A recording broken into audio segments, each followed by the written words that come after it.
The logbooks say nothing unusual happened over Suffolk that Christmas. The radar scopes, according to official statements, showed no threat approaching the twin NATO airbases at Bentwaters and Woodbridge. Yet over 3 nights in December 1980, at the edge of a quiet English forest, dozens of military personnel and local civilians described something very different. A structured object in the trees, beams of light hitting the ground animals, and panic radios failing. Tonight we open File 3 to 12, the Rendlesham Forest Incident. Rendlesham Forest lies east of Ipswich, cut by narrow roads and footpaths, and bordered by small villages and farmland. A short drive away is the Suffolk coast, and the prominent lighthouse at Orford Ness, its sweeping beam a familiar presence to anyone living in the area. In 1980, this landscape carried another layer of tension. Buried in the pine trees were 2 NATO bases, RAF Woodbridge and RAF Bentwaters. They were officially Royal Air Force stations, but in practice they were operated by the United States Air Force. At the height of the Cold War, aircraft flew nuclear-capable missions from their runways. Security was tight. Unscheduled activity in the nearby forest was not a trivial matter.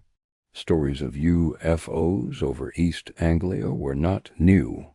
Local papers occasionally carried accounts of strange lights at night, and quiet talk among aircrews hinted at classified incidents. But nothing in the record prepared the personnel at Woodbridge for what they said descended into the forest just after Christmas. In the year 1980, it would later be called Britain's Roswell. The first hints came not from the base, but from the villages around it. On the evening of the 26th of December, a man named Dave Roberts and his girlfriend sat on the grass enjoying a few minutes of quiet before the late-night traffic died away. Above the dark line of trees, they watched a bright light moving silently, then dropping toward the forest floor. To them it looked like something falling from the sky. It disappeared among the pines. Nearby, the Webb family were driving home when they saw a huge white light hovering over the trees between the twin bases. To seasoned locals, aircraft were a constant presence. These lights, they later said, behaved differently. They were too bright, too low, and oddly silent. Moments later, sirens began to sound from the direction of the bases. Gordon Levitt, living on the edge of the forest at Sudbourne, kept a guard dog in his garden. That night the animal became agitated, barking at something overhead. When Levitt went outside, he saw an object like an upturned mushroom, glowing with a greenish-white light, hovering briefly above rooftop height. Within days his dog was ill, then dead.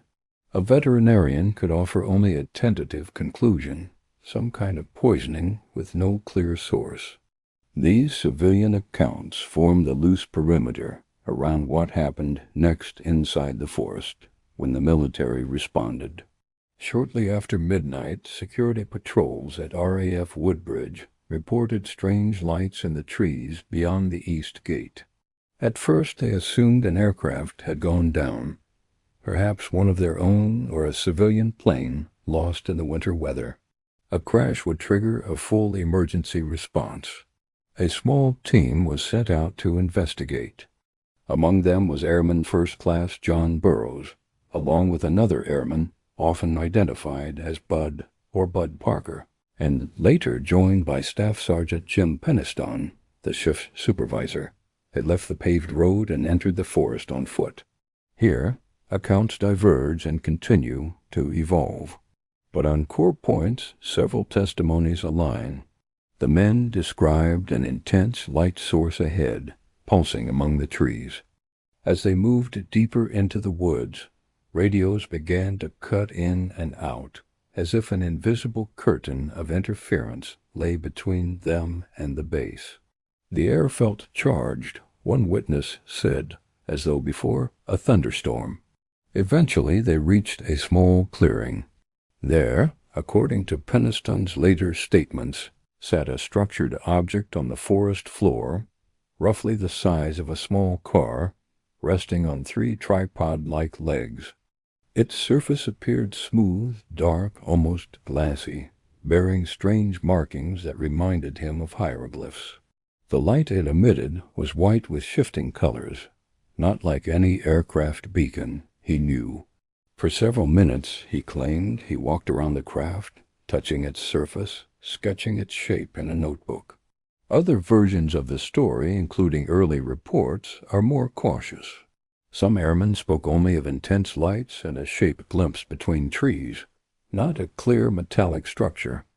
After a short time, the object either lifted silently through the trees or simply vanished in a burst of light, depending on which testimony you accept. In its place, the men found 3 indentations in the frozen soil, spaced roughly in a triangle, and burned marks or scuffs on nearby tree trunks. Back at the base, the event was logged. The next morning, daylight photographs were taken of the marks in the ground. A local constable from the Suffolk police examined the site and suggested the indentations looked like rabbit scrapes. To the airmen who had been there at night, that explanation felt dismissive. Whatever happened, the file did not close on that first night. 2 nights later, on the 28th of December, the deputy base commander himself took an interest. Lieutenant Colonel Charles Halt had been at a Christmas party when word came that the lights had returned to the forest. This time he chose to lead a team personally. Equipped with radios, a Geiger counter, and a small tape recorder, he and several security personnel walked into the trees to document whatever they could. The tape still exists. On it, Halt's voice narrates the movement of lights through the forest. There's a bright red one. It's coming this way. It looks like it's dripping something like molten metal. At the supposed landing site, the team recorded slightly elevated radiation readings, above background level, but not high enough to indicate anything dangerous. Still, the numbers were later used as evidence that something unusual had touched down. At one point, Halt describes a beam of light appearing to come down from an object in the sky, directly into the weapons storage area at Bentwaters. Other witnesses have echoed this, saying narrow shafts of light seemed to probe the ground or sweep through the trees. When they emerged from the forest, they had no wreckage, no captured craft, and no clear photographs. What they did have was a tape, a memo that Holt would later send up the chain of command, and a group of trained personnel convinced that they had encountered something beyond routine misidentification. In the days and weeks that followed, another layer developed, the radar story. According to accounts collected by Jenny Randalls and others, radar operators at RAF Neatishead and what was then RAF Watton were told that on the night of the 26th of December, an unknown object had appeared on their scopes. It reportedly moved with unusual speed, outpacing known aircraft before simply disappearing from the screen as it approached the coast. When American intelligence officers later requested the radar film, they were shown nothing unusual. One explanation offered was that the radar had in fact tracked a conventional aircraft or even a glitch, and that local personnel had misinterpreted it. Yet some of those involved later insisted that senior officers from a nearby U.S. base had visited, heard their report of a strange target, and then quietly retrieved or reviewed the recordings.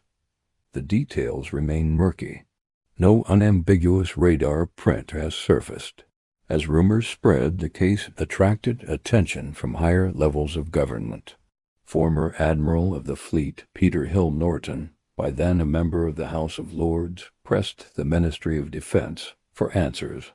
If a UFO, whatever that might mean, had penetrated airspace above a sensitive NATO base, he argued, there were clear defense implications. The official stance, repeated over the years, was that the incident posed no threat to national security and therefore required no major investigation. Defense ministers maintained that there was not a grain of truth in allegations of a cover-up. Without a declared threat, the file could remain small. That answer satisfied few of the witnesses. As the story matured, more voices joined the chorus.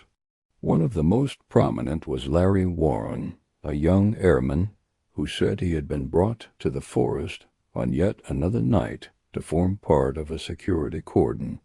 In his account, he and others watched a red light near the Orford Ness lighthouse transform into a structured craft that descended into a field. He described beings or figures associated with it and claimed that senior officers met these entities at close range. Warren's testimony is vivid, dramatic, and heavily disputed. Other personnel present that night remember an unusual exercise, but do not corroborate his more extraordinary details. Researchers have challenged his timeline and certain factual claims. Still, his narrative helped cement Rendlesham's reputation in UFO literature, pushing it further into the territory of close encounters rather than lights in the sky. Even without Warren, the core difficulty remains. Multiple trained observers, including a deputy base commander, insist that they saw structured lights performing maneuvers they could not reconcile with known aircraft accompanied by physical traces on the ground and transient radiation readings. Critics counter that memory is malleable and that the story grew more elaborate as years passed and interviews multiplied. So what actually happened in those woods? The most straightforward interpretation comes from astronomers and psychologists who studied the case in detail. They point first to the environment. To the east of the forest stands the Orford Ness lighthouse, whose powerful beam sweeps across the trees every few seconds. To someone unfamiliar with the terrain moving through the forest at night, glimpses of that beam between trunks can appear as a hovering, pulsing light that shifts position as you move, a visual trick created by geometry and darkness. In the early hours of the 26th of December 1980, a bright fireball meteor crossed the skies of southern England. Records show it was seen by observers far from Suffolk. Its timing roughly matches the first reports of something falling into the forest. To a patrol already on edge by security alerts and Christmas fatigue, a sudden, silent flash dropping toward the horizon could easily be interpreted as a crash. Add in the stress of patrolling near a sensitive weapons site, a hierarchy expecting answers, and the human tendency to reinforce each other's perceptions in groups, and the ingredients for misidentification and escalating narrative are all present. According to this view, the ground indentations were simply animal diggings, the scorched trees ordinary damage, and the modest radiation readings well within natural variation. This model explains a great deal: the recurrence of the light at the same bearing as the lighthouse, the lack of clear photographs, the absence of recovered hardware, and the tendency for later interviews to add detail not present in the earliest reports. But something still resists easy filing. The airmen who approached the lights were not tourists. They were familiar with aircraft, flares, and routine exercises. Some had spent leisure time in the area and knew the lighthouse well. Peniston's claim of walking around a solid craft, running his hands over its surface, and later recalling streams of binary code is difficult to reconcile with a distant beacon, even allowing for memory distortion. Burroughs has maintained that he encountered a phenomenon that seemed to interact intelligently, not a simple light. The skeptical hypothesis is strong on environmental factors and weak on the conviction of witnesses. It may be right and still leave gaps. A second possibility sits between mundane and extraordinary, a secret military test. In this reading, what the airmen encountered was not extraterrestrial but terrestrial technology under evaluation. Bentwaters and Woodbridge hosted advanced aircraft, and were plugged into a network of Cold War experiments in electronic warfare, decoys, and stealth. An unconventional drone illumination system or electronic warfare exercise could, in principle, produce bright lights, radio interference, and beams projected into specific areas of the base. This scenario has appeal. It would explain the presence of multiple security teams, the rapid involvement of senior officers, and the later reluctance of both U.S. and U.K. authorities to discuss the event in depth. It could also account for radar anomalies if classified assets were being trialed. However, problems arise. No declassified document has yet tied Rendlesham to a known black project. Testing a secret system directly over a foreign partner's weapons storage area without full disclosure would have carried significant diplomatic risk, and the reported behavior of the object in Peniston's narrative, silent, hovering a few feet above the ground, departing without disturbance, does not match any documented aircraft of the era. The secret test explanation reduces the strangeness, but doesn't eliminate it. It replaces one unknown craft with another. The third interpretation is the most dramatic and the least supported by hard data, that an extraterrestrial or otherwise non-human craft visited Rendlesham Forest. Proponents point to the combination of civilian and military witnesses, the apparent responsiveness of the lights, the beams striking the ground, and the physical traces at the site. They argue that the lack of debris or conventional flight profile suggests technology far beyond our own. The difficulty is not just the absence of material evidence, but the way the story has evolved. Early reports speak mainly of lights. Over time, details like symbols, telepathic messages, and encounters with entities appear. That doesn't automatically discredit them, but it pushes much of the case into the realm of personal experience rather than verifiable record. From an investigative standpoint, this hypothesis asks us to accept a radical conclusion on the basis of ambiguous lights, contested radar, and memories shaped over decades. It remains a possibility, but one that sits at the far edge of what the evidence can bear. Where does that leave us?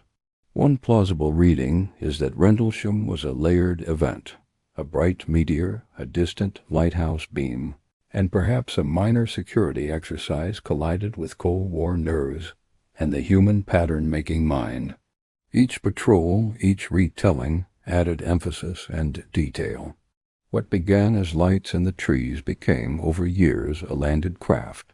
Another reading is that amidst those familiar elements something genuinely unusual occurred in the forest, a structured object under intelligent control from either a classified program or an unknown source. The lack of a robust investigation by the Ministry of Defense, as noted by figures like Nick Pope, may have allowed key data to slip away, leaving only testimony and a handful of photographs whose provenance is debated. The record stops short of certainty. The tape runs out. The soil has long since been disturbed by weather and visitors. Rendlesham Forest today is quiet. Dog walkers follow the paths. A small UFO trail guides tourists to the supposed landing site. The bases have changed hands, missions have shifted, and the Cold War that framed the incident has passed into history. What remains is a tangle of logs, memos, and human memories, some consistent, some contradictory, circling around a few nights when trained observers believed they saw something our current categories do not easily explain. Whether those lights were misread beacons, classified hardware, or a visitor from somewhere else entirely, the Rendlesham file refuses to close cleanly. And like so many cases in this archive, it reminds us that even in tightly controlled airspace, under the gaze of radar and bureaucracy, there are still moments when the sky does something we can't quite account for, because every mystery hides a truth.